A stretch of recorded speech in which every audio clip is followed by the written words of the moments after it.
الحمد للہ عدد خلقہ ورضا نفسہ وزنۃ عرشہ ومداد کلماتہ والصلاة والسلام علی صفوۃ رسلہ وخیر خلقہ محمد وآلہ وصحبہ اما بعد فاعوذ باللہ من الشیطان الرجیم بسم اللہ الرحمن الرحیم هل ينظرون الا ان تأتيهم الملائكة او يأتي امر ربك كذلك فعل الذين من قبلهم وما ظلمهم الله ولكن كانوا أنفسهم يظلمون فأصابهم سيئات ما عملوا وحاق بهم ما كانوا به يستهزئون صدق اللہ العلی العظیم وبلغنا رسوله النبی الامی الکریم۔ قابل صد تکریم معزز سامعین کرام، قرآن کا ایک اسلوب ہے، کل جس طرح ایک بشارت سنائی قرآن والوں کے حوالے سے، قرآن کے کو خیر ماننے والوں کے حوالے سے، آج اللہ نے وعید سنائی ہے کہ بہت سارے لوگ قرآن کی بات کے مقابلے میں، نبی کی بات کے مقابلے میں، دین والے کے مقابلے میں کہتے ہیں کدھر عذاب لاؤ، کبھی کہتے ہیں وہ فرشتے لاؤ جو فرشتے ہمیں بتائیں یہ قرآن اللہ کی کتاب ہے۔ اللہ نے ذکر کر کے فرمایا اب انتظار فرشتوں کا ہے، فرشتے آئیں گے کام اور ہوگا، یا پھر اللہ کے امر کا انتظار کرتے ہو۔ اس طرح پہلے والی قوموں نے بھی کیا نبیوں کے ساتھ، تو پہلے والوں نے کیا تو پھر دنیا سے تیس نیس ہوئے، ہم نے ان پر ظلم نہیں کیا، انہوں نے خود اپنے اوپر ظلم کا راستہ کھولا، تم وہی باتیں کیوں کرتے ہو؟ اللہ ہم سب کو محفوظ فرمائے۔ نمبر 2، فساد ساتھ فرمایا جن جن قوموں کو عذاب الہی سے دو چار ہونا پڑا وہ اپنے کیے کی سزا بھگتی ہے، اور دین سے ٹھٹھا اور مذاق الٹا ان پر وبال بن کر آیا ہے۔ اللہ ہم سب کو محفوظ فرمائے۔ تو اللہ نے تنبیہ کی، دین کی بات مانو، ٹھٹھے مذاق الٹی سیدھی باتیں نہ کرو۔ لفظی ترجمہ سماعت فرمائیں۔ اللہ فرماتے ہیں حل ینظرون، نہیں انتظار کرتے ہیں وہ، الا مگر اس بات کا، ان کے تأتیہ آ جائے ہم ان کے پاس، الملائکہ اللہ کے فرشتے آ جائے ان کے پاس، اس بات کا انتظار ہے۔ نمبر 2، او یاتیہ یا آ جائے امر ربک، تیرے رب کا فیصلہ۔ رب کا فیصلہ عذاب کا ہوتا ہے، اللہ ہم سب کو محفوظ فرمائے۔ فرمایا کذالک، اسی طرح فعل کیا تھا، الذین ان لوگوں نے، من قبلہم جو ان سے پہلے گزرے ہیں، انہوں نے بھی یہ باتیں کی تھیں۔ نتیجہ کیا ہوا؟ ہم نے تباہ کیا، وما ظلم، اور نہیں ظلم کیا، ہم ان پر، اللہ نے ظلم نہیں کیا، عذاب لایا، نیست و نابود ہوئے، تباہ ہوئے۔ ولیکن کانوا، لیکن کانوا وہ تھے، انفسہم اپنی جانوں پر، یظلمون ظلم کرنے والے، انہوں نے خود ظلم کیا، اپنے راستہ کھولا ظلم کا۔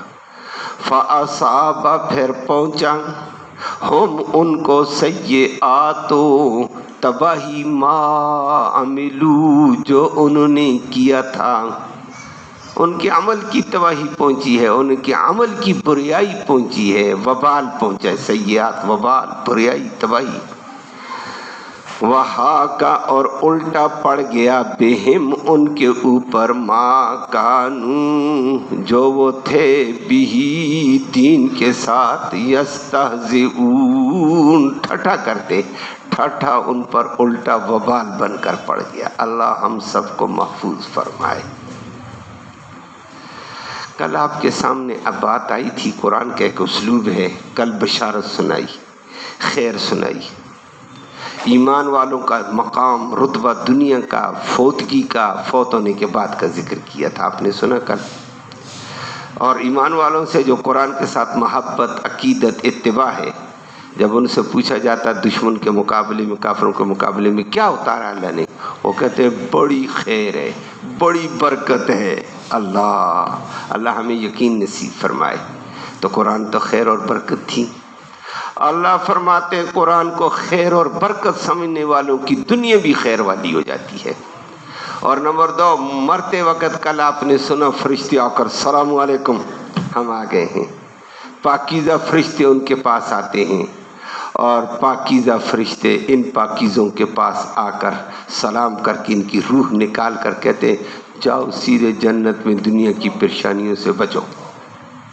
اور جنت میں پہنچے تو کل آپ نے سنا اللہ نے فرمایا اب اپنی چاہت کی زندگی گزارو، دنیا میں میری چاہت کی تھی، اب تمہاری چاہت کی، جو چاہتے وہ ملے گا۔ لیکن یہ دین والوں کی بات تھی۔ بہت سارے لوگ ان باتوں سے مذاق کرتے تھے، خود نبی کریم صلی اللہ علیہ وسلم سے مذاق کرتے تھے، صحابہ سے مذاق۔ حالات آتے رہتے ہیں دنیا میں، حالات ایک عجیب نظام ہے قدرت خداوندی کا، جو آپ آج بھی دیکھیں، جو آج مالدار کل غریب ہوگا، جو کل غریب آج مالدار ہوگا، یہ خدا تلک الایام نداولها بین الناس۔ اللہ کہتے ہیں یہ میں پلٹے دیتا رہتا ہوں دنیا کو بطور امتحان کے، میں غریب کر کے بھی امتحان لیتا ہوں، میں مالدار کر کے بھی امتحان لیتا ہوں۔ کون میرا بنتا ہے، کون بھول جاتا ہے مجھے۔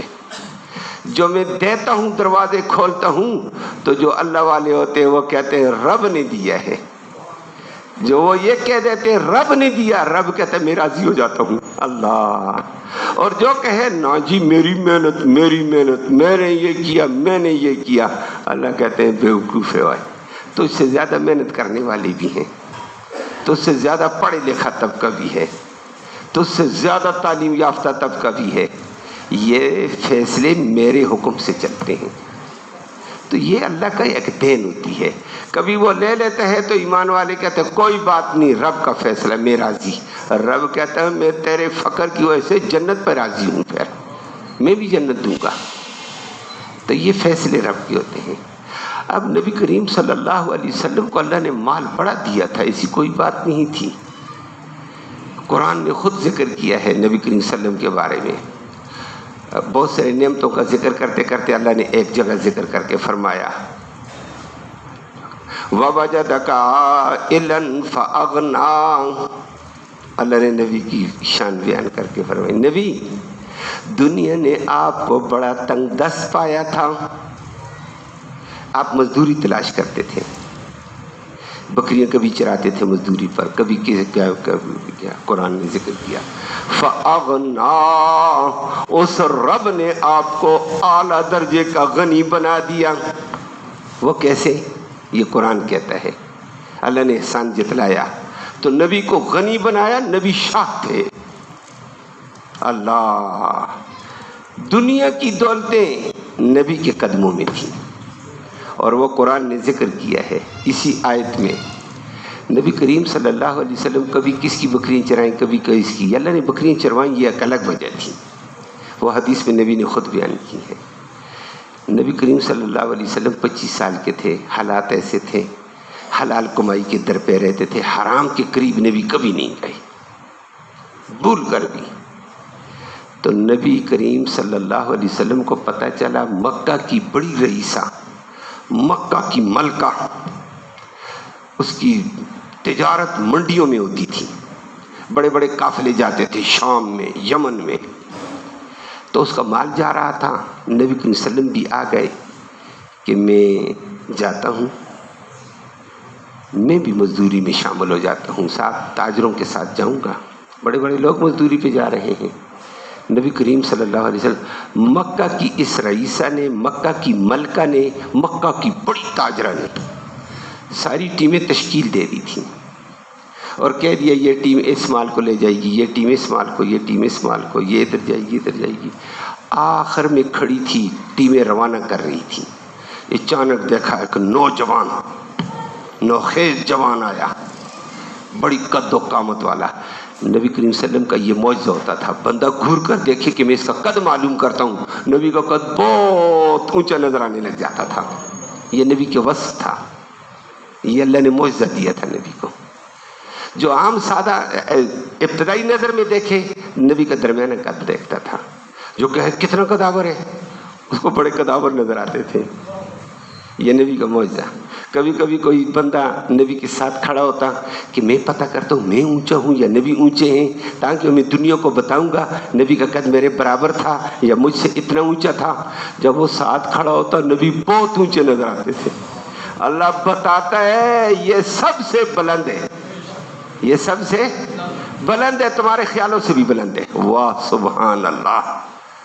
یہ ایک عجیب انداز تھا محمد کریم صلی اللہ علیہ وسلم. اب مکہ کی رئیسہ کھڑی تھی، اس نے دیکھا نوخیز جوان آ رہا ہے، کتنا اونچا قد ہے، او بڑا بلند نظر آیا. معجزہ نبی کا. لیکن چلتا تھا بڑے وقار کے ساتھ، بڑی سنجیدگی کے ساتھ. وہ گھور کر دیکھنے لگ گئی، پڑھنے لگ گئی. مکہ کی رئیسہ، اللہ نے اس کو دماغ دیا تھا، اس میں شک کوئی نہیں ہے. اور جب چلتے ہوئے نبی کریم صلی اللہ علیہ وسلم قریب آئے، اس نے دیکھا بندے کی آنکھوں میں حیا اعلیٰ درجے کا ہے. ایسا حیا پہلے چلنے سے متاثر ہوئی، پھر نبی کی حیا کو دیکھا متاثر ہو گئی. آگے پوچھا نبی کریم صلی اللہ علیہ وسلم سے کیسے آنا ہوا، ماذا تريد، کیا ارادہ ہے، کیسے آئے ہو.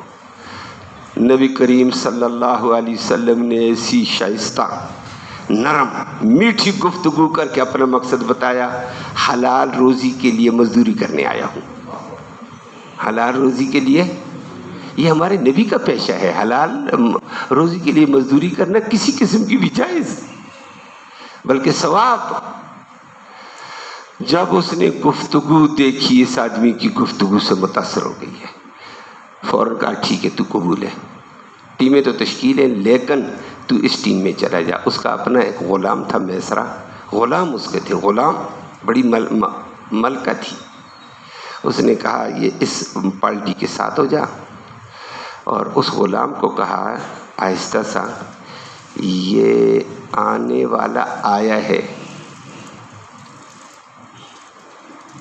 اس کو دیکھتے رہنا، اور نمبر 2 اس کی خدمت میں کمی نہ کرنا، اور مجھے آ کر رپورٹ دے دینا، میں پھر بتاؤں گی تمہیں کہ یہ کون ہے. میں سمجھ چکی ہوں، میں نے پہچان لیا ہے، یہ مزدور نہیں آیا ہے، یہ کائنات کا سردار نظر آتا ہے. یہ مجھے نظر آ گیا ہے. کمال سمجھدار عورت تھی یا نہیں تھی؟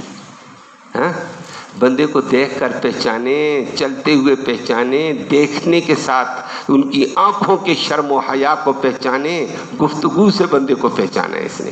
اور اپنے غلام کو کہہ دیا لحاظ رکھنا.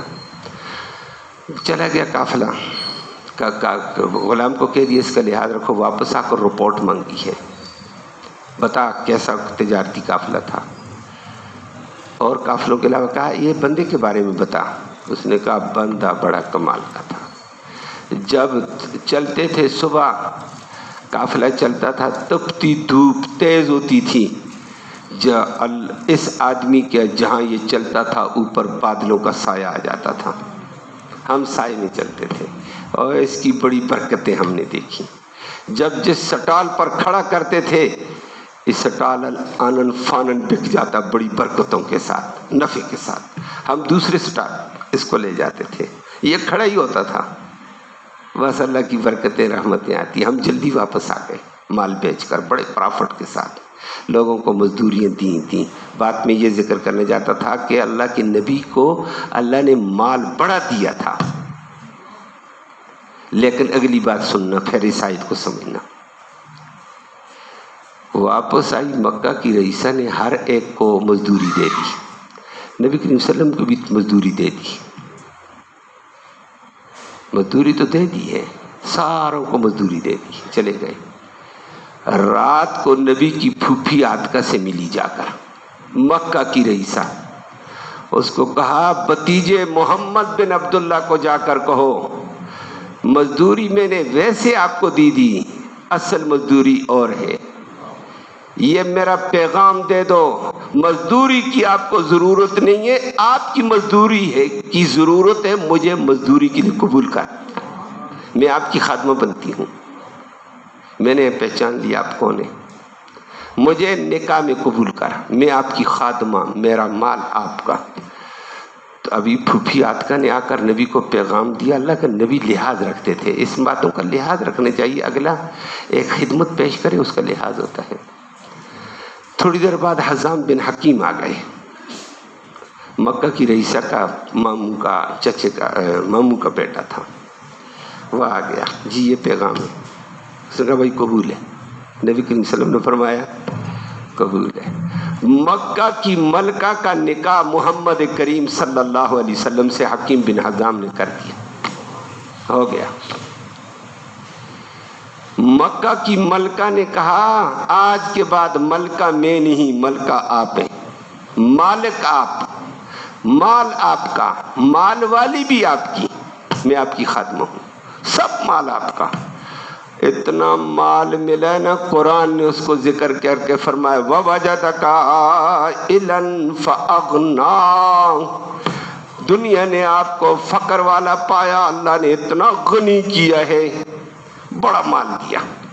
لیکن نبی کریم صلی اللہ علیہ وسلم مال کے لالچی تو نہیں تھے. اللہ والی خادمہ بھی تھی، کمال کی خاتون تھی، اللہ اس پہ کروڑوں رحمتیں نازل کرے.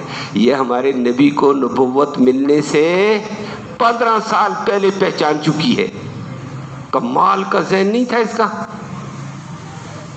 فرمایا امت میں 2 بڑے آدمی ہیں علم اور فہم کے اعتبار سے جن کی فراست علم کو سلام ہے.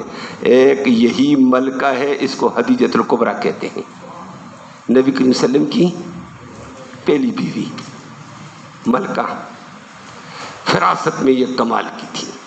دوسرا فراست میں ابو بکر صدیق تھا، جو نبی کو نبوت ملنے سے پہلے پہچان کر نبی کا خادم، نبی کا ساتھی بن کر چلتا. اور جب نبی نے نبوت کا اعلان کیا، نبی سب سے پہلے کلمہ پڑھا، لوگ دوڑے آئے یہ ہے وہ ہے.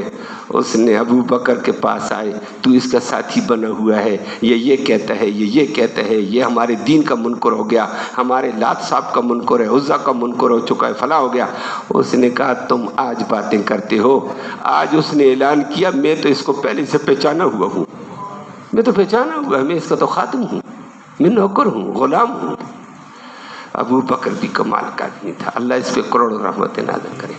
لیکن اس گھڑی کے اندر سارا مال دینے والی خدیجۃ الکبریٰ، نبی کے پاس مال، لیکن نبی نے کہا اچھا مال میں دوں گا، پھر مال غریبوں میں تقسیم کروں گا، پھر مال یتیموں میں تقسیم کروں گا، مال اپاہج کو دوں گا، مال بوڑھوں کو دوں گا. ماشاءاللہ خدیجہ نے کہا کرو جو کچھ کرتے ہو. اس شاہ نے پھر عجیب شاہانہ انداز میں مال کو غریبوں، مسکینوں، یتیموں میں کیا ہے. خدیجۃ الکبریٰ نے کہا قبول ہے، مجھے سب کچھ قبول ہے. مال دے کر اس نے دین کی خدمت کی ہے، نبی کریم صلی اللہ علیہ وسلم کو لیا عقیدت محبت کے ساتھ. لیکن میں نے عرض کیا یہ اللہ نے مال اتنا بڑا دیا تھا، لیکن نبی نے سب کچھ بولو لٹا دیا. کس پر؟ غریب پر، بیوہ پر، یتیموں پر. ماشاءاللہ. حتیٰ کہ یہ تو خدیجہ تھی، بعد میں نبی کی اور بیویاں آئیں. عائشہ کہتی ہے رضی اللہ تعالیٰ عنہا، نبی نے فرمایا عائشہ میرے گھر میں کوئی مانگنے والا ہے خالی نہیں جائے، کچھ دے دینا. تو عائشہ صدیقہ کہتی ہے یا رسول اللہ گھر میں کچھ نہ ہو تو، اور گھر میں کچھ نہیں ہوتا تھا. یہ بات سمجھنا، یہ نہیں ہے نبی محتاج ہوتے تھے. نبی نے کو سب کچھ اللہ نے دیا تھا، خدیجہ کے ذریعے سے بعد میں بھی دیا. نبی سب کچھ امت پر خرچ کر لیتے تھے اور اپنے آپ کو بھوکا رکھنا پسند کر لیتے تھے. یہ نبی کا فقر اختیاری تھا، غیر اختیاری نہیں تھا. ہم فقیر ہیں، ہم کچھ کر نہیں سکتے ہیں. نبی کے پاس سب کچھ ہے، لٹا کر فقیر بن بیٹھا. دوسرے دن اللہ نے اور دیا، پھر دے دیا. صبح اللہ نے دیا، شام تک خرچ کر دیا، شام کو دیا، صبح تک خرچ کر دیا. یہ تھا فقر اختیاری تھا. لیکن خدیجہ عائشہ بھی کہتی نبی نے مجھے کہا خالی کوئی نہیں جائے. میں نے کہا یا رسول اللہ کچھ بھی نہ ہو تو کوئی آتا تھا گھر میں، میرا کھانا یا کھجور ہوتی تھی اپنے لیے رکھی ہوئی تھی، روزہ افطار کروں، کوئی آتا دے دیتے تھے. چلو ہماری خیر ہے، سب کچھ. رات افطاری کا وقت ہے، چوئی بس سائل کو دے دو. نبی کہتے میں پانی سے روزہ افطار کروں گا. عائشہ تو بھی کر دینا. واہ عجیب پیغمبر تھا. امت کا لحاظ. اس لحاظ کے اندر عائشہ کہتی کبھی کبھی نبی نے کہا سائل خالی نہ جائے تو فرمایا میرے گھر سے کچھ دے دینا، مٹی دے دینا. عائشہ کہتی ہے میں گھر کے اندر کچے فرشتے نا، میں چٹکی بھر کر سائل کے ہاتھ میں رکھ دیتی، بھائی ہمارے پاس یہ ہے لے جا. وہ بھی برکت سمجھتا نبی کے گھر کی مٹی بھی قبول ہے، نبی کے قدموں کی لگی ہوئی مٹی قبول ہے. وہ لے جاتا سونا بن جاتا.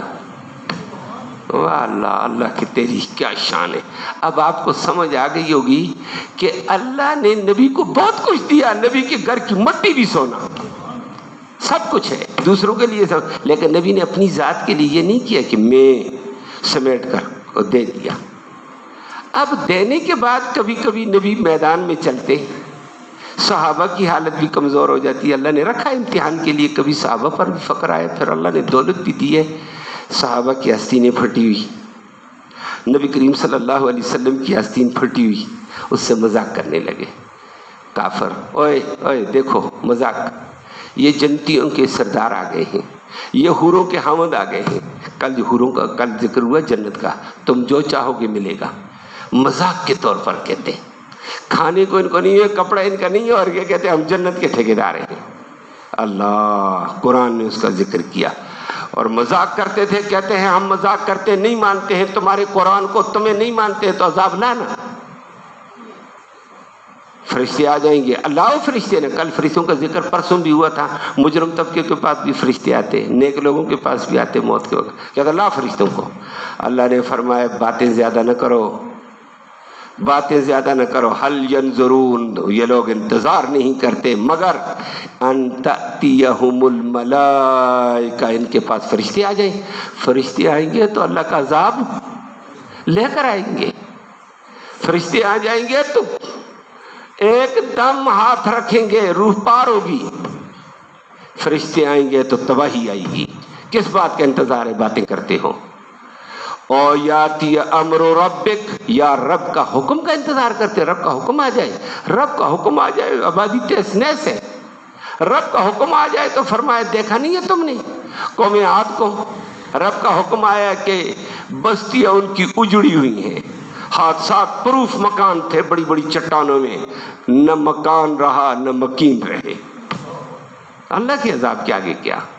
قوم لوط کی بستیوں کا ڈیڈ سین، وہ بحر میت، مردہ سمندر جو مردوں کو بھی مار دیتا ہے. آج بھی دنیا میں اتنے عرصے کے بعد قوم لوط کب تباہ ہوئی ہے؟ نبی کریم صلی اللہ علیہ وسلم کے دور سے بہت پہلے. اور آج نبی کریم صلی اللہ علیہ وسلم سے لے کر ہم تک کتنے دور، آج تک وہ بستیوں کو زمین پہ سے اٹھایا اور آسمان سے پلٹ کر نیچے مارا. وہ ڈہلان کی زمین، وہاں پانی پانی ہے، کالا پانی موجود ہے. فرمایا اللہ کا امر آ جائے تو تباہی ہے. فرمایا کس بات کی انتظار ہے؟ فرشتے آئیں گے یا پھر آیات یا امر ربک، تیرے رب کا امر آئے گا. رب کا امر آئے گا ایسے تیس نیس ہو جاؤ گے. ساتھ ساتھ اللہ نے فرمایا کذالک فعل الذین من قبلہم، یہی باتیں، یہی طرح طرح کے طنز مذاق پہلے والی قوموں نے کیے ہیں. اللہ نے پھر ان کو تباہ کیا، نیست و نابود کیا. مکان بھی ختم، مکین بھی ختم، ان کی دولتیں بھی ختم، ان کا سب کچھ ختم. وما ظلمہم اللہ، اللہ نے ان پر ظلم نہیں کیا، ولیکن کانوا انفسہم یظلمون، انہوں نے اپنی جانوں پر خود ظلم کیا تھا، انہوں نے خود ایسے حالات بنائے تھے۔ کوئی گناہ کرتا ہے تو اللہ کی کچھ بھی کبریائی میں، عظمت میں کمی نہیں آتی ہے۔ کوئی نمازیں پڑھتا ہے تو اللہ کی بڑائی میں اضافہ نہیں ہوتا ہے، اپنا فائدہ۔ سجدہ کیا ہے ہم نے، رب کی بڑائی تو بڑائی ہے، ہم کیا کر سکتے ہیں اس کا، اور یہ فائدہ اپنا۔ اللہ نے فرمایا ہے کہ انہوں نے گناہ کر کے اپنے اوپر خود ظلم کیا ہے، ولیکن کانوا انفسہم یظلمون، اللہ نے ظلم نہیں کیا یہ، اسی لیے فاصابہم سیئات ما عملوا، ان کے کرتوتوں کا وبال ان کو جا کر پکڑا ہے۔ اور یہاں بھی امت محمدیہ کو بھی بتایا، باتیں ایسی نہ کرو، یہ وبال آ جائے گا، یہ اور کرتوتوں کا وبال، تمہارے اعمال کا وبال ان کو بھی پہنچا، تمہیں بھی پہنچے گا۔ وحاق بہم ما کانوا بہ یستہزئون، دین اور دین والوں کے ساتھ ٹھٹھا کرو گے، یہ ٹھٹھا الٹا ٹھٹھا کرنے والوں پر وبال بن کر آتا ہے، مذاق کرنے والوں کا حشر برا ہو جاتا ہے اور نیست و نابود نشان عبرت بن جاتے ہیں، لوگ پھر ان سے مذاق کرتے ہیں۔ اللہ اکبر، اللہ ہم سب کو اس سے محفوظ فرمائے، ان باتوں میں نہ الجھو، استغفار کرو، اللہ سے توبہ کرو، اللہ ہمیں توبہ کی سچی توفیق نصیب فرمائے۔ اللہم صلی وسلم دائما ابدا علی حبیبک خیر الخلق کلہم۔ اللہ تو رحمت کے فیصلے فرما، کوتاہیوں کو معاف فرما، صغیرہ کبیرہ گناہوں کو معاف فرما، دونوں جہانوں کی خیر نصیب فرما دے۔ یا اللہ ہمارے بیٹھنا، یہ سننا سنانا اپنی جناب میں قبول فرما، اس سننے سنانے کا ایصال ثواب ہمارے اعزاء اقارب جتنے فوت ہو چکے ہیں یا اللہ ان کی روح تک تحفے کی شکل میں اس کا ثواب پہنچا، ان کی مغفرت فرما، ان کو جنت نصیب فرما، ان کی کمی کوتاہیوں کو معاف فرما، اس قرآن کی برکت اور رحمت کے طفیل بخشش کے فیصلے فرما۔ ساری امت کے جو مرحومین مرد اور عورتیں فوت ہو گئیں یا اللہ سب کی مغفرت فرما۔ یا اللہ اس قرآن کی برکت سے بیماروں کو شفا نصیب فرما، بہت سارے بیماروں نے دعا کا کہا یا اللہ اس قرآن کی برکت سے ان کو شفا نصیب فرما دے۔ یا اللہ اس قرآن کی برکت سے ضرورت مندوں کی ضرورتیں غیب سے پوری فرما۔ یا اللہ اس قرآن کی برکت اور رحمت کے طفیل دو ساتھیوں نے بچیوں کے حوالے سے ذکر کیا ہے، اللہ رب العالمین بچیوں کے بہتر تقدیر کے فیصلے فرما دے۔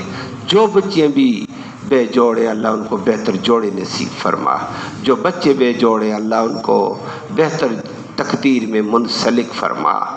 اللہ معاشرے کو شرم و حیا نصیب فرما، اللہ آسانی والی صورتیں پیدا فرما، پریشانیوں سے محفوظ و سلامت فرما۔ اس قرآن کی برکت سے یا اللہ حاضرین مجلس کی نیک مرادیں پوری فرما، نیک ارادوں میں کامیابی نصیب فرما، حلال کی روزی وسعت والی برکت والی رحمت والی نصیب فرما، حرام سے محفوظ فرما، ہر قسم کے شر و فساد سے فتنے سے محفوظ فرما۔ یا اللہ تو اپنی ذاتی کبریائی کا امن نصیب فرما، مرتے وقت کلمہ ایمان نصیب فرما، آخرت میں نبی کریم صلی اللہ علیہ وسلم کی اور اس قرآن مقدس کی شفاعت نصیب فرما۔ صلی اللہ تعالی علی خیر خلق محمد۔